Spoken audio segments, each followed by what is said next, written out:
Promesse biblique du jour. Précédemment, nous avons vu quel message à Noël et que fait Jésus dans le ciel à la droite de son Père. Poursuivons aujourd'hui avec qu'est-ce que Jésus fait aussi actuellement. Christ, après avoir souffert un seul sacrifice pour les péchés, s'est assis pour toujours à la droite de Dieu. Il attend désormais que ses ennemis soient réduits à lui servir de marchepied. Hébreux, chapitre 10, verset 13. Alors que nous avons tellement besoin d'apprendre la patience, nous lisons que Jésus lui aussi doit attendre. Qu'attend-il? Que le moment vienne où Dieu lui remettra la domination sur le monde entier. Il attend. Et il nous demande aussi d'attendre. Attendre avec patience, qu'il agisse, qu'il réponde, qu'il intervienne. Le jour viendra où nous aurons toutes les réponses à tous nos pourquoi et où sa justice triomphera. Patience et confiance. On peut donner sans aimer, mais on ne peut aimer sans donner. Pour tous, petits et grands,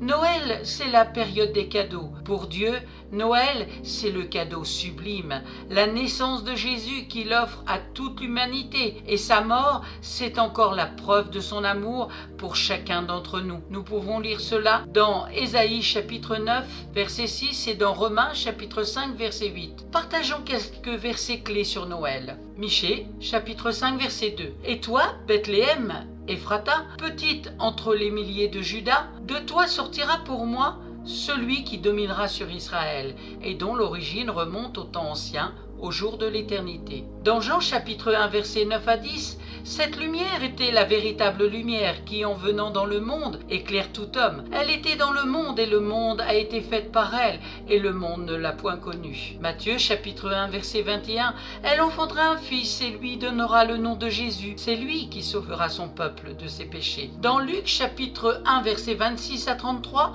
au 6e mois, l'ange Gabriel fut envoyé par Dieu dans une ville de Galilée appelée Nazareth, auprès d'une vierge fiancée à un homme de la maison de David, nommé Joseph. Le nom de la vierge était Marie. L'ange entra chez elle et dit « Je te salue, toi, à qui une grâce a été faite. Le Seigneur est avec toi. » Troublée par cette parole, Marie se demandait ce que pouvait signifier une telle salutation. L'ange lui dit « Ne crains point, Marie, car tu as trouvé grâce devant Dieu. Et voici, tu deviendras enceinte, et tu enfanteras un fils, et tu lui donneras le nom de Jésus. Il sera grand et appelé Fils du Dieu Très-Haut.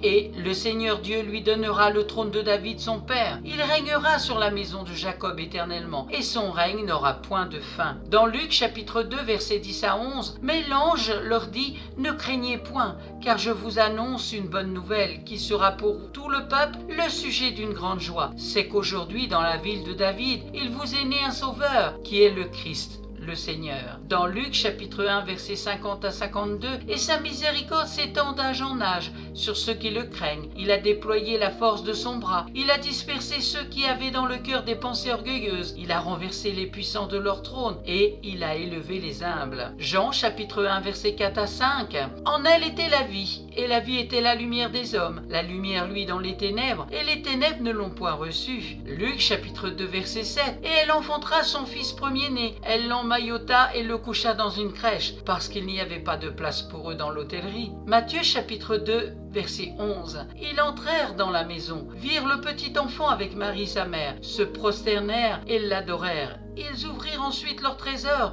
et lui offrirent en présent de l'or, de l'encens et de la myrrhe. » Dans Luc chapitre 2 verset 14, pour terminer, « Gloire à Dieu dans les lieux très hauts et paix sur la terre parmi les hommes qui l'agréent. » Voilà quelques passages bibliques bien connus concernant le plan de Dieu manifesté à travers Jésus-Christ. Et laissez votre cœur s'émerveiller devant le dessein parfait de Dieu pour racheter son peuple. À vous de prendre du temps pour réfléchir sur l'histoire de Noël. Merci d'avoir pris du temps pour écouter Promesse biblique du jour aujourd'hui sur qu'est-ce que Noël et qu'est-ce que fait Jésus actuellement. Je vous souhaite bon courage et je vous dis à très bientôt.